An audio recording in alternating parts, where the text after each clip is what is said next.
están, queridos amigos? Bienvenidos. Esto es Nuevas Voces en Agricultura, día jueves de historia, 10 de abril, 13:06 minutos, y absolutamente en vivo y en directo damos el puntapié inicial a este nuevo programa Nuevas Voces, a esta nueva edición de Jueves de Historia, siempre en compañía del doctor Acosta y por supuesto con la participación estelar del profesor Alejandro San Francisco para conversar de dos temas que marcan la pauta de la semana. Casa de Allende, vamos a conversarlo desde la historia, por supuesto, y también analizar lo que ha sido el impacto, las medidas, los anuncios, las jugadas de Donald Trump, el presidente de Estados Unidos, que tiene al mundo enfrentado en una denominada guerra comercial. ¿Cómo está, Alejandro? Bienvenido. Muy bien, pues Tomás, muy bien, doctor Acosta, qué gusto saludarlos a ambos y qué alegría es para mí estar cada jueves de historia aquí en esta casa de Radio Agricultura. Doctor Acosta, ¿cómo amaneció? Bueno, no tan bien porque no usé el CPAP anoche, le decía al profesor San Francisco. Para los que tenemos apneas del sueño, hay errores garrafales y que uno se quede dormido antes de ponerse CPAP. Yo no soy médico, pero soy doctor. Le conviene usar el CPAP. Sí, cambia la vida. Parece un poquito de dolor de cabeza, pero no hay nada que un gramo de paracetamol no pueda arreglar. O un par de gramos. ¿Cuánto es el máximo paracetamol al día? ¿3 gramos? 3 gramos. Un gramo cada 8. Que era 4, que era uno cada 6 horas. Un gramo cada 8. Más que eso hay que cuidarse. ¿Y cuál es el riesgo de tomar más que eso? ¿Para algo hepático? Sí, pues una falla hepática aguda. Entonces hay que tener cuidado con eso. Bien. Pero contento de estar aquí. Buen dato de historia, ¿no? Con el profesor Alejandro San Francisco. Beto toma 3 gramos, vamos a decir, ¿de qué? Oye, tenemos dos temas muy interesantes, doctor Acosta, profesor San Francisco. Saludamos a todos los que se están sumando a nuestra sintonía. Primero, el tema que ha marcado la semana. Vamos al plano local. Vamos al plano. La compraventa de la Casa Allende, la decisión del Tribunal Constitucional de cesar en el cargo a la senadora Isabel Allende. Habló ella, sigue habiendo polémica en torno a la jefa jurídica de las Express, sí, a la abogada Moya. Que sabía, pero no lo advirtió porque no era su pega. Hoy día renunció un abogado al segundo piso. Pero más allá de la chimuchina política, porque eso todavía queda paño por cortar, yo creo, en esa materia. Una pregunta, primero así como de apuesta o de análisis. Este suceso, me tocó... Voy a contar algo. En la mañana estuve en CNN Radio y entrevistado antes que yo estaba Gonzalo Vinter, el candidato presidencial del Frente Amplio.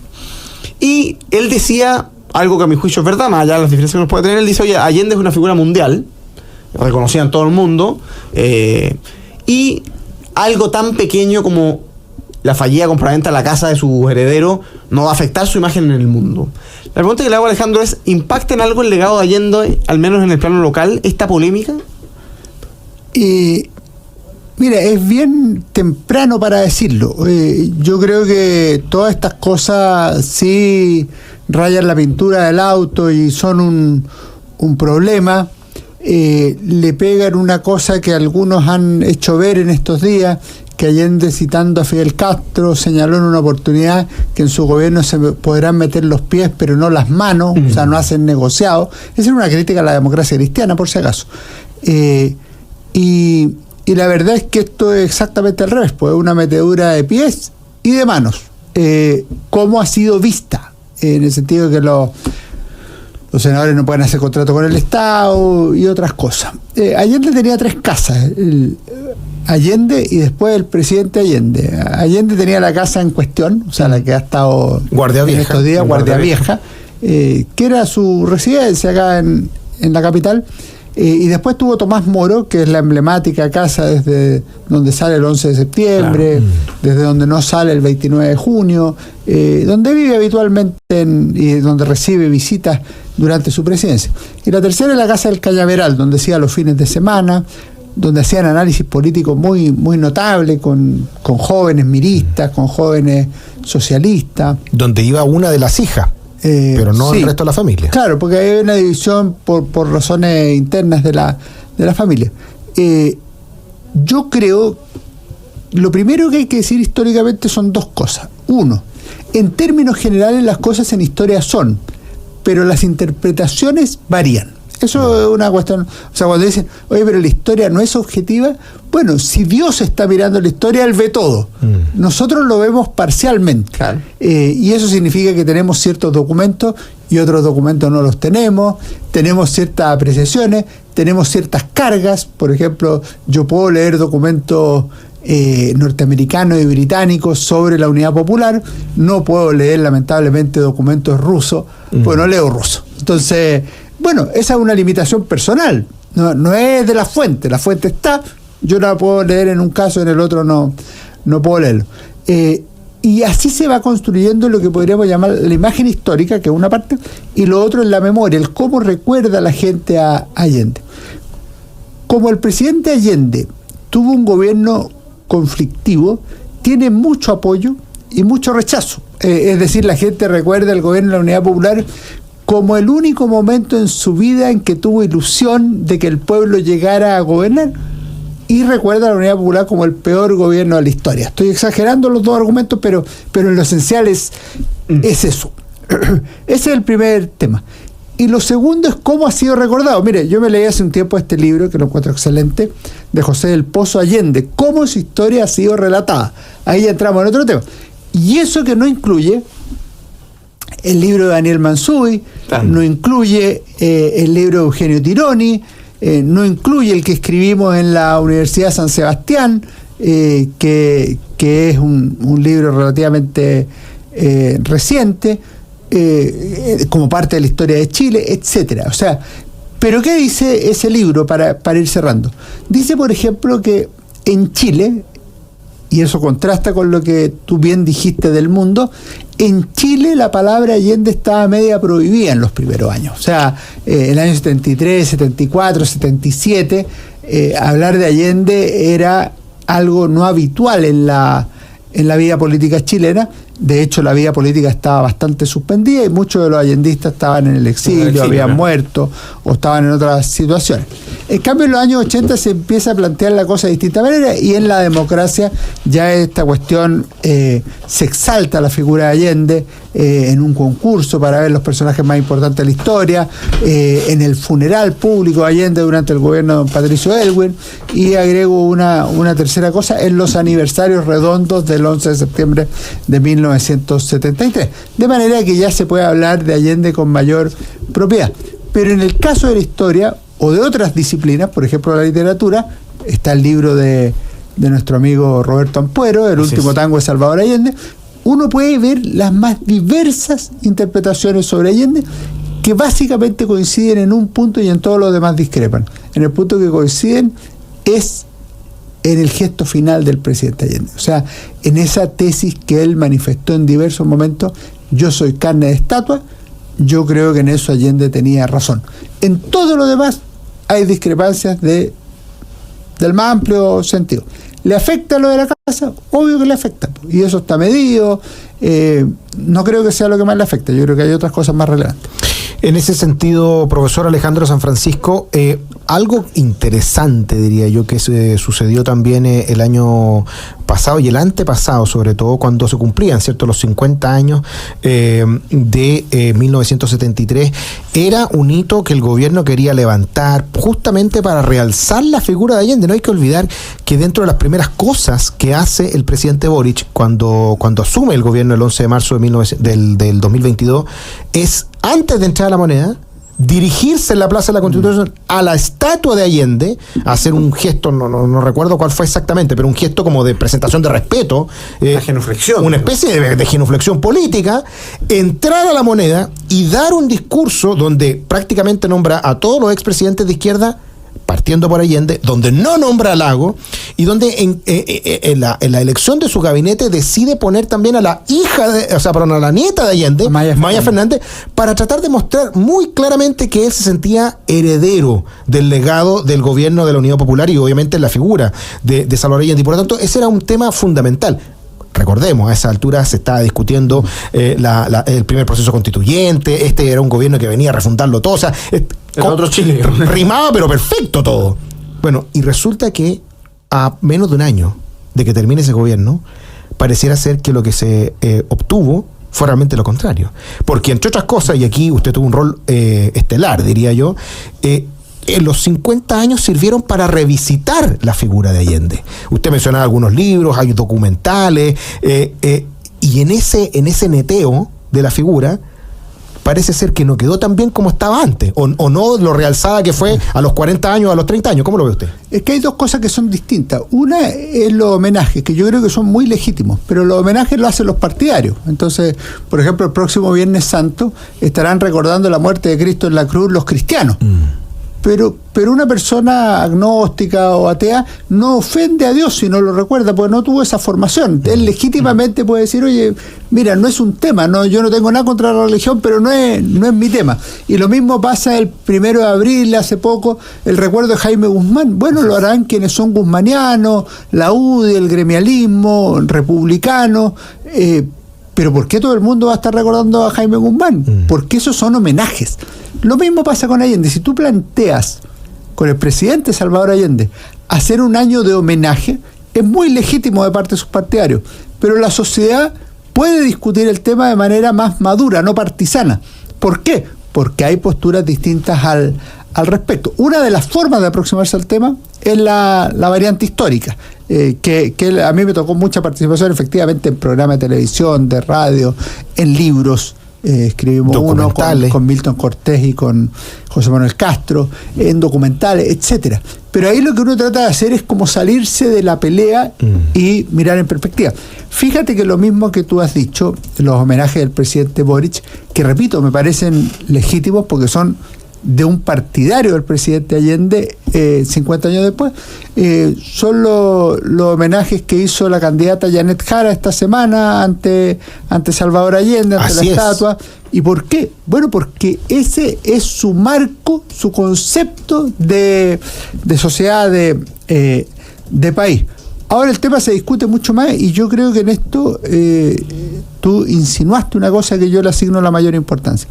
La figura de Allende estaba, por decirlo de alguna manera, bastante poco tocada, muy impoluta, y si tú mirabas la discusión pública, era más favorable la visión hacia Allende que en contra. De hecho, fue elegido el personaje histórico más importante. Sí, yo creo que ese concurso está mal hecho, pero sí. Pero ¿sabes lo que pasa el 2019? Que la perspectiva cambia. Porque en un sector de la sociedad chilena, que es un sector grande, no es un sector pequeño, dicen, esto era la unidad popular. O sea, esta revolución que estamos viviendo, que yo creo que no es lo mismo, pero es lo más parecido, lo más es la revolución 50 años después. El proceso constituyente es más parecido a una constitución como la que promovía la izquierda en los años 60-70 que a la constitución de 1980 o de 2005. Entonces, ¿qué es lo que hace o qué pasa ahí? Que resucita un poco la conciencia histórica de la derecha, que es muy feble, resucita un poco la conciencia histórica de la democracia cristiana, que es un poco más firme, pero que tiene veleidad, y dicen, no, hasta aquí llegamos, esto no. Y eso empieza a equilibrar las visiones, me parece a mí. Estamos conversando, queridos amigos, en Nuevas Voces de Agricultura en este jueves de historia junto al profesor Alejandro San Francisco, conversando el impacto que pueda tener la fallida compraventa de la casa de Salvador Allende en el legado, en la figura de Salvador Allende, recordando un poco también cuáles son las características de ese personaje histórico, y muchas personas aquí que nos están comentando en directo en el canal de YouTube, que están opinando con nosotros en esta conversación de Jueves de Historia, donde nos acompaña, por supuesto, el doctor Acosta. Vamos a hacer la primera pausa comercial y seguimos con este análisis, doctor, aquí en Nuevas Voces de Agricultura. En Jueves de Historia con el profesor Alejandro San Francisco. ¿Qué dice? Que ya volvemos. Estamos de vuelta, queridísimos amigos, con su programa Nuevas Voces en Agricultura, absolutamente en vivo y en directo en esta conversación de día jueves 10 de abril, Jueves de Historia con el profesor Alejandro San Francisco. Estamos conversando sobre Salvador Allende, ¿no? Por supuesto, a propósito de la fallida compraventa de la casa de Salvador Allende, el impacto que pueda tener el legado de Salvador Allende, por supuesto un repaso histórico a esa figura crucial en la historia de Chile, más allá de las opiniones que uno pueda tener sobre su gobierno, sobre su gestión, sobre su pensamiento. El doctor Acosta, que está adaptándose al teléfono nuevo, nos acompaña, ha sido incapaz de monitorear el no volumen. sé por qué pasa Una posibilidad de no usarlo durante el programa. Es que quería ver el chat, ver y para ver el chat tengo que meterme aquí y saludar. Y vamos a saludar a todos nuestros auditores, porque son decenas las que nos escriben, pero doctor Acosta, estoy preocupado porque no hemos superado los 100 likes. No, pero ¿cómo? Habiendo tantos fanáticos del Jueves de Historia, es impresionante la cantidad de gente que me encuentro y me dice, me encanta el programa, saludos para Tomás, para usted, pero hay una parte que no me pierdo, y ese es los Jueves de Historia. Incluso me llegó una crítica la semana pasada y dijeron, oye, entretenido, el entrevistado, fabuloso, pero no le quiten un bloque al profesor San Francisco, así que hoy día tenemos 3 bloques para el profesor San Francisco. Oye, ayer estábamos almorzando aquí con el concejal Martínez, concejal republicano. Estábamos almorzando acá al frente de la radio en el dominó que hay en Providencia con Manuel Montt. Muy rico, ¿eh? Y nos paró. una auditora, vecinos que nos escuchaba en Nuevas Voces, nos escuchaba en Voces por Chile, nos escuchaba en todos lados. Fanática. Así que muchos saludos para ella también.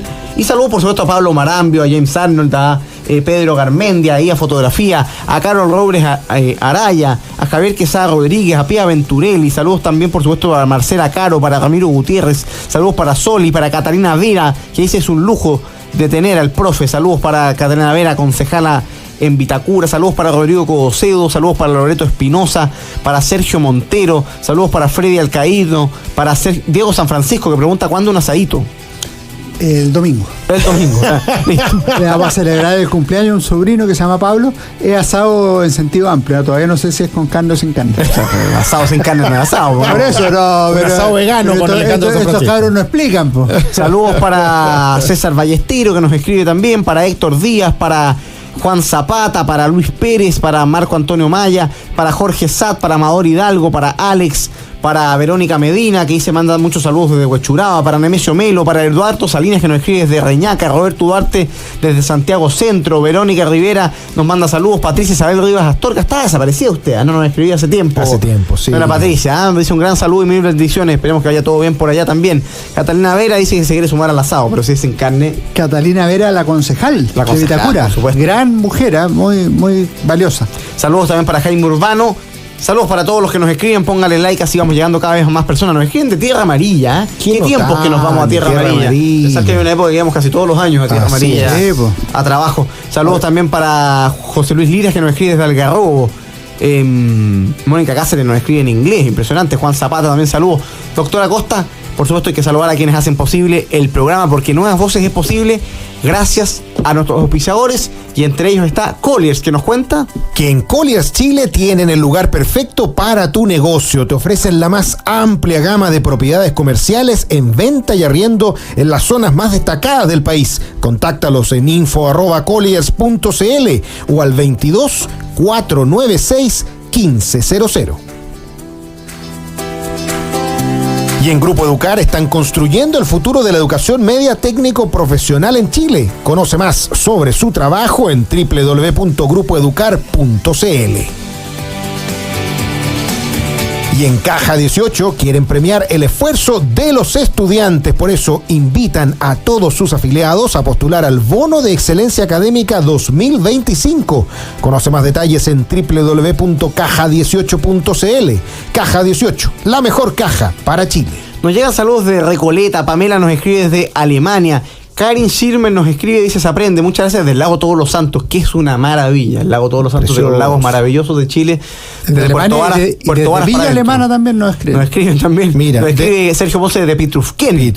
Saludos para Recoleta también nos escribían por ahí. Carel Mapu, región de los lagos, nos dice Alejandro Soto. Saludos para ellos también. ¿Saben quién fue diputado por Carel Mapu?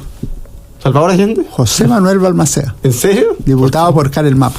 ¿Qué son un distrito, sobre todo? Freddy Alcaíno nos dice que además de saludar al profesor y que puede hablar de nuevo de los libros que recomendó, dice que su hijo es profesor de historia y está ejerciendo en Quellón, en Chiloé, que también habíamos estado hablando. Un abrazo para él porque hace una labor importante. Y Quellón es tiene hasta canción. Así es. Me escriben por Twitter, Beto, no sé qué significará esto, pero me ponen, hola Tomás, ¿qué tal? Por favor, súbale el volumen a la transmisión de Nuevas Voces. Entonces será en YouTube, será dónde, pero paso el aviso. Saludos también Patricia, que nos escribe desde Concón. Patricio Catalán dice que bueno verlo de vuelta, profesor San Francisco. Buenas tardes, ahora está presentándose el Caballito de Palo. Así, estamos en estos días en el Champion, en el Champion de rodeo que Agricultura ha estado transmitiendo. Así que para los fanáticos ahí de ver correr la vaca, pueden estar atentos al Champion y a la transmisión que ha estado siguiendo Radio Agricultura. Macarena Alonso también nos escribe, gracias por la defensa de la libertad y los valores de los chilenos. Saludos para ella. Nos escribe Verónica Rivera desde Mayoco. Saludos también. Gloria Medina desde Viña. Ricos restaurantes hay en Mayoco. En Mayoco. Saludos para todos, queridos amigos. Rico. Retomemos con la conversación antes de pasarnos a Trump. Profesor, usted tenía una teoría que dijo que quería que pudiéramos profundizar un poco porque hay muchos que se preguntan si esto podría o no tener, lo que hemos hablado, la Casa de Allende, una influencia en las primarias de la oposición. ¿Cómo lo ve? ¿En las primarias del oficialismo o de la oposición? Perdón, del oficialismo. Del oficialismo. De la oposición ya tuvo, porque hay algunos que se alegran y otros que lo pasan mal y se ponen un poco compungidos, pero en el oficialismo. Y yo creo que no va a haber primarias de la oposición. Ya más. Mire, yo creo que en la izquierda, o en las izquierdas para ser más concreto, esto generó problemas, o sea, acusaciones recíprocas, salidas del gabinete, la caída de la senadora Isabel Allende, y otros tantos problemas de asesores, de abogados, y varias cosas más. Yo lo que creo es que quien encabezó la allendización de la campaña, que va a ser corta, creo, es la candidata Janet Jara. O sea, lo que hace ella es un gesto, porque Allende es socialista. Socialista del Partido Socialista. Claro. Fue socialista toda la vida. Él explicó por qué era socialista. Por ejemplo, en la entrevista a Regis Debray del año 71, explica que los comunistas eran más cerrados, en cambio los socialistas podían leer a Trotsky, podían leer a otros autores. O sea, pero a su vez, pocos, como Salvador Allende, no el presidente, Salvador Allende, el senador, el político, impulsaron tanto la unidad comunista socialista, al punto que el presidente Allende, o sea, ya en La Moneda, sostenía que ahí estaba la clave del trabajo popular, del mundo de la izquierda, de un futuro gobierno de transición al socialismo. Eso se quiebra después del 11 de septiembre de 73, básicamente porque los socialistas hacen una alianza con la democracia cristiana, lo que va a ser en su minuto la Alianza Democrática y la Concertación de Partidos por la Democracia, 20 años en el gobierno, y se retoma de alguna manera con Michelle Bachelet, de alguna manera porque es distinto, y con Gabriel Boric. ¿Qué pasa hoy? Que evidentemente en una primaria, la primaria tiene dos características claves, tiene muchas más, pero hay dos que son relevantes. Una es que es voluntaria, y eso es muy relevante. Y dos, que la gente apela a los que están más convencidos en votar por ello, a diferencia de la elección nacional, que es obligatoria. Exacto. Y donde la gente va a votar obligatoriamente por uno, le guste o le disguste menos. Exacto. Que otros. Es voluntaria, voto voluntario, no solamente para ir o no ir a primaria, digamos, no como en Argentina que está. Efectivamente. Pero si uno mira, por ejemplo, y con esto termino, la candidata de Jara, ¿cuál es su piso? No sabemos. ¿Cuál es su techo? No sabemos. Lo que sí sabemos es cuánto obtuvo el candidato comunista en las primarias anteriores. 692.000 votos. Esos son muchos votos. O sea, es realmente extraordinario. O sea, ¿son todos esos votos comunistas? No. Pero ponle tú que sean 500.000. Es cerca del 5% del electorado. Sí, y que los otros sean, mira, entre Boric y Jadwe prefiero a Jadwe. Bueno, lo que sea. El piso comunista es un piso importante, es una votación importante. Y apelar a la izquierda, que es nacional, que es una izquierda que está en el mundo obrero, que está en el mundo estudiantil, que está en ciertos sectores, qué sé yo, campesinos, en distintos lugares y regiones, la verdad es que es una apuesta arriesgada, pero posible. Pero no conviene a toda la izquierda, de manera tal que el Partido Socialista, el partido de Allende, no puede hacer una campaña viendo quién es el más allendista. En eso le va a ganar el Partido Comunista al socialista. Entre otras cosas, porque el proyecto político de Allende no tiene vigencia. O sea, el proyecto político de Allende se licúa, desaparece, precisamente con la Concertación, que es un proyecto de alianza distinto, socialista, demócrata, cristiano, y de contenido distinto, que es de administración de un modelo, dicen algunos, de carácter liberal, o de reformas dentro del sistema de democracia liberal y economía de mercado. Saludos para Pato Monono, ya vamos en 173 likes, así que gracias a todos por su sintonía, por sus comentarios y su apoyo. Vamos a llegar a los 200 en pocos minutos. Alejandro, una pregunta, no puedo dejar de hacerte a propósito de esto que estamos conversando. Estuvo Janet Jara ayer en CNN y la polémica del día ha sido sus reflexiones, sus dichos a propósito de Cuba y Venezuela. Dos temas los que le preguntan harto al candidato del Partido Comunista en general. Dijo que el Partido Comunista, dijo que lo que había en Cuba era un sistema democrático distinto y que en Venezuela había un régimen autoritario. Correcto. Y preguntaba por la vulneración de los derechos humanos en Cuba, sostuvo que la principal crisis que enfrenta Cuba se debe al bloqueo económico de los Estados Unidos. Yo tuve clase en el profesor San Francisco de la Revolución Cubana, hoy un curso de esto. Hoy día en la mañana Gonzalo Vinter explicó toda la Revolución Cubana para llegar a su posición respecto a Cuba. que era que en Cuba había una dictadura, pero que la gente de izquierda miraba con muy buenos ojos las primeras décadas de la Revolución Cubana, y una explicación bastante interesante, no sé si históricamente verosímil, pero interesante. Entonces la pregunta es, ¿qué hay detrás de eso? ¿Hay una posición simplemente coherente? ¿Hay un intento por conectar con esta izquierda, se quiere viuda de la izquierda de los 60 y los 70? ¿Cómo ves ese posicionamiento de Jara que pone en jaque a más al gobierno, que ha dicho una cosa distinta y que hoy día tuvo que salir a decir la vocera subrogante Aysén Echeverry que esto simplemente se da en los marcos de la diversidad de ideas que se dan en las primarias? Mira, primero vamos a lo hecho. La izquierda chilena hasta el 11 de septiembre de 1973 fue una izquierda partidaria de Fidel Castro y del régimen cubano para Cuba. El personaje mejor recibido en Chile durante la Unidad Popular me parece a mí que fue Fidel Castro, en ese viaje tuvo un buen tiempo. del 10 de noviembre del 71 al 4 de diciembre de ese mismo año, o sea, más de 20 días, más de 3 semanas, y la verdad es que él era el comandante. Castro dijo una cosa muy notable en el discurso de la segunda declaración de La Habana: el deber del revolucionario es hacer la revolución. Y esto que alguien podría decir, pero obvio, no, lo obvio no es decirlo, lo obvio es haberlo hecho. Entonces, en el fondo Fidel Castro puede ponerse la medalla y decir, yo cumplí el deber del revolucionario, yo lo hice, es verdad, era posible. Ahora, el gobierno de Castro tuvo efectivamente muchos partidarios en la primera etapa, partidarios internacionales que no solo eran comunistas o socialistas, sino que tenía partidarios en sectores, comillas, burgueses, en sectores democráticos, en sectores que decían que bueno que se acabó la dictadura de Fulgencio Batista.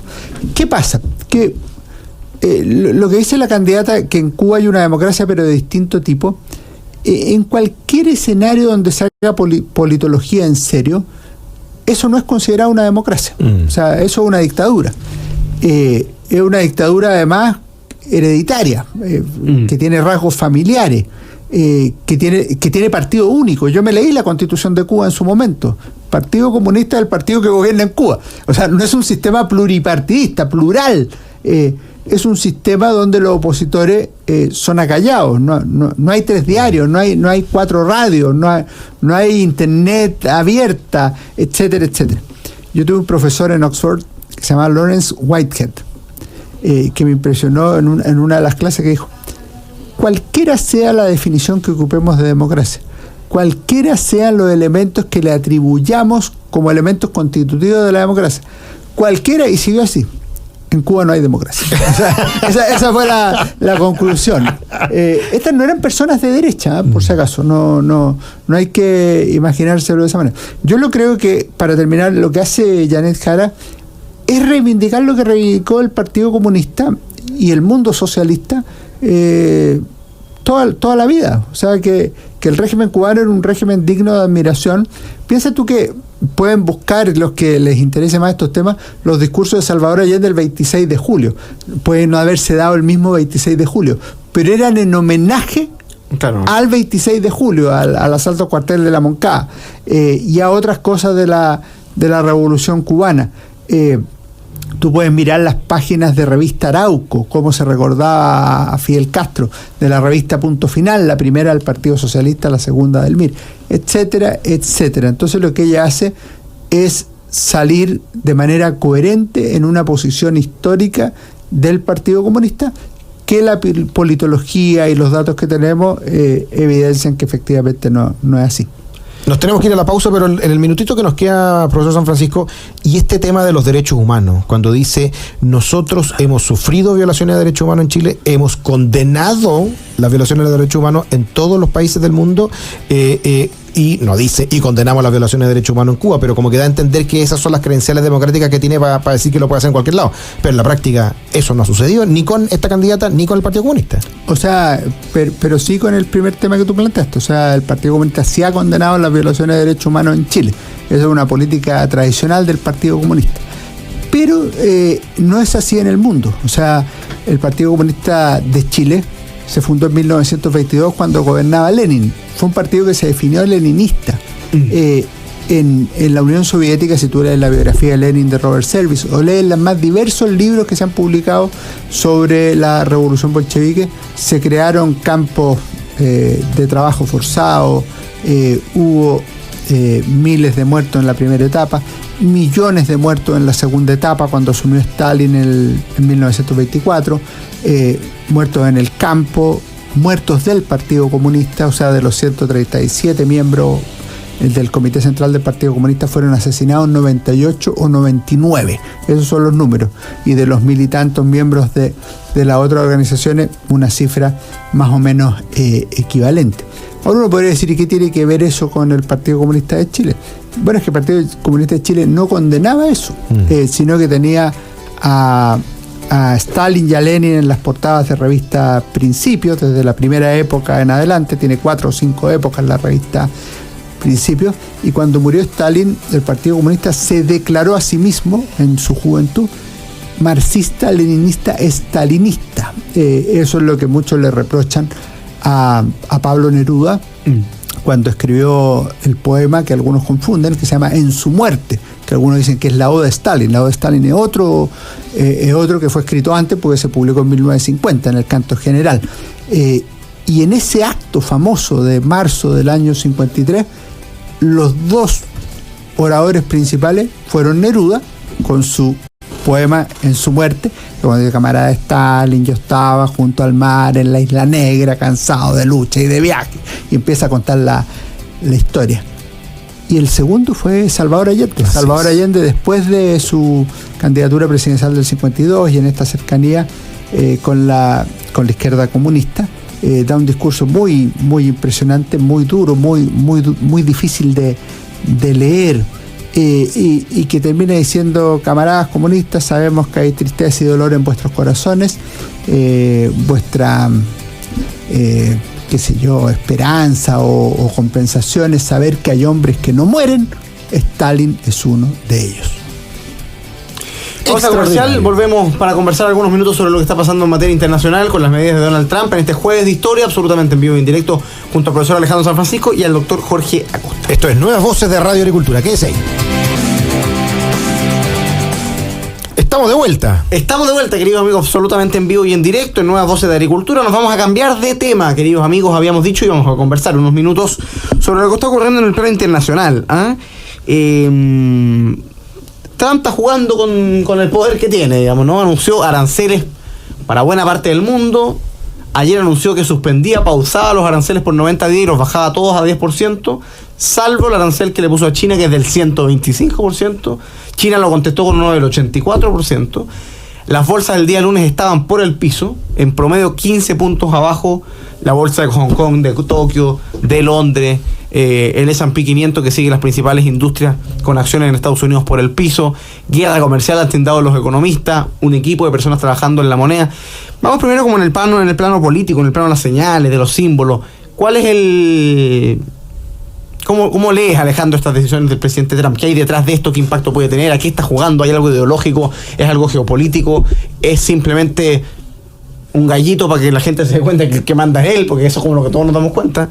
¿Qué estás viendo? Yo creo que hay temas internacionales y temas nacionales. Un tema internacional es que en el mundo hay dos grandes potencias. O sea, efectivamente Estados Unidos es la primera potencia del mundo, pero China le hace la pelea y puede llegar a ser la más grande, según dicen los chinos, el año 2049. Entonces se produce una situación ahí. Lo segundo es para quién gobierna Trump. Y Trump gobierna para sus electores. Y los electores de Trump, en principio, son el hombre medio norteamericano, y en ese sentido está dirigido a él el mensaje. Y a mí me parece muy relevante tener esas dos consideraciones. Cuando uno mira la historia, en el siglo XIX, en el XVIII, cuando uno estudia, es Europa. Claro. O sea, es Inglaterra, es Francia, Luis XIV, es una España expandiéndose por el mundo con imperios atlánticos, etcétera. Cuando uno mira el 20, después de la Primera Guerra Mundial, se produce la despotencialización de Europa y emergen dos nuevos actores, que son la Unión Soviética, creado en 1917, a partir de 1917, y Estados Unidos como países muy relevantes, que después de la Segunda Guerra Mundial consolidan aún más su fuerza y se enfrentan en la llamada Guerra Fría. Eso se acaba después de la caída del muro de Berlín y de la Unión Soviética en 1989-1991, y se produce una especie de mundo unipolar, o sea, del bipolar se pasó al unipolar. Lo que estamos viendo ahora es el renacer eventual de una discusión muy profunda, muy potente entre dos grandes potencias, porque si a otro país Estados Unidos le pone un arancel como el que le puso a China, el otro país en general no tiene la capacidad de responder con la misma fuerza que lo hace China. Pero en este caso se ha producido de manera distinta. Hay un elemento ideológico, por supuesto. China no es una democracia, Estados Unidos sí, pero yo creo que el impacto que ha tenido en el plano de las ideas en el mundo creo que ha sido muy interesante y muy atractivo, y podríamos dedicarle un minuto. Nos van quedando los últimos minutos para poder hacer la recomendación del libro, pero digo una sola cosa. Eso mismo. Y es lo siguiente. Con la certeza que este tema nos va a acompañar todo el año. Sí. Casi todo el mundo ha dicho, oye, pero mal Trump, no sé qué, cómo pone esos aranceles. Bueno, proteccionismo se acusa. Sí, y yo creo que tiene de eso. Pero si es verdad, yo veo más interés que convicción doctrinal. Porque lo que habría que hacer es, oye, llevemos arancel cero en todo el mundo, que es lo que hizo Chile en algún minuto. Cuando Chile bajó unilateralmente los aranceles, cuando hizo la revolución económica, del cual se cumplen 50 años este mes precisamente por el plan de recuperación económica, bueno, eso era muy criticado, porque desprotege a la industria no sé qué, porque hace... Bueno, eso yo animo a que lo discutamos en otra oportunidad para tenerlo en la cabeza. Vamos a dedicarle los próximos capítulos entonces al plan de recuperación económica, a los 50 años, algo muy importante. Para Chile, que le cambió la cara a Chile. Profesor San Francisco, cuéntenos recomendaciones del libro. Rodrigo Hidalgo nos escribió por YouTube, dijo, tengo 3 adolescentes, ¿qué les recomiendo para leer de historia de Chile? Oye, Rodrigo... y Andrea nos pregunta cuándo sale el tomo 10 de la historia de Chile. Dos preguntas. Que no son fáciles. La primera, hay mucho, por ejemplo, los 2 tomos de Gonzalo Vial, para los últimos 60 años, pero me confieso implicado, la historia de Chile de la Universidad de San Sebastián, del cual llevamos publicados 9 tomos, con lo cual aprovecho de contestar la segunda. Nosotros vamos a entregar en diciembre los tomos escritos, y ahí lo que se demore ya la parte de diagramación, imprenta. ¿Cuántos tomos vienen de una tirada de 3 más? Dos tomos. El 10 y el 11. El 10 y el 11. Segunda parte del gobierno militar. Así es. Entonces, pero el libro del siglo XX en que está Sofía Correa, Alfredo Jocelyn Holt y otros historiadores, me parece que es un buen libro. O sea, se puede buscar. Pero le recomiendo que me pueda escribir por ahí, por mi Instagram. Así es, hay recomendaciones de libro. @San Francisco Alejandro, y yo hago recomendaciones de libro prácticamente día por medio. O sea, eso es una cosa. Y en el minuto que nos queda, primero agradecer 2 libros que me enviaron. De Planeta Chile, de Sebastián Hafner, Alemania, Jekyll y Hyde, 1939, el nazismo visto desde dentro, publicado por Ariel. Agradezco a Planeta Chile haberlo enviado, y procederemos a leerlo. El segundo me lo mandó Mariana Jales, y el autor, Orlando Sáenz, Los últimos recuerdos, Testigo privilegiado 3, de Orlando Sáenz. Un libro fascinante. Yo he leído los anteriores. Él fue presidente de la SOFOFA a partir del año 71 hasta el 11 de septiembre del 73. Un libro muy, muy entretenido que recomiendo, y le agradezco a Mariana la gestión por haberlo enviado. ¿Cuál es la recomendación del libro? Viene de cerca, pero es el tomo 5 de la historia de Chile de la Universidad San Sebastián. Somos varios coautores, por si acaso. Yo era director general de esta obra, pero está José Manuel Castro, Milton Cortés, está Ángel Soto, Gonzalo Lario, Miriam Duches, y en este tomo también escribió Montserrat Risco, que acaba de ser mamá, y le mando saludos y felicitaciones. Pero yo creo que este es un libro, a propósito del primer tema que conversamos, del presidente Salvador Allende, que lo trata de mirar desde la historia, no desde la hagiografía laudatoria respecto al presidente, pero tampoco una execración poco científica de quien fuera presidente de Chile entre 1970 y 1973.